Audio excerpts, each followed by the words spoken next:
how to set up Brave browser in Android. So if you want to set up Brave browser in your Android, then what you need to do is first you need to check your internet connection. Now once you check your internet connection, you are with your Android device, right? So you just need to simply tap on Play Store, open up your Play Store, go with search, and you need to search for Brave. So search for the Brave browser, and here you will have your Brave private web browser. So you just need to simply go and install this browser.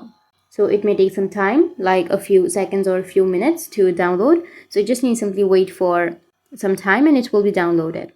Now, once it's installed, you just need to simply go with open, which is on the right side.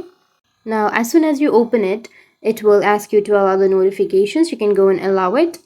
And now it will ask you that if you want to set this as a default browser or not. So you just need to simply tap on set as default browser and choose Brave and then go with set as default and continue, and that's it. Now you can simply search or type for a website name or URL and you'll be able to use your Brave browser. So that's it. That's how you can set up, and if you have any questions, feel free to comment below. Thanks for watching.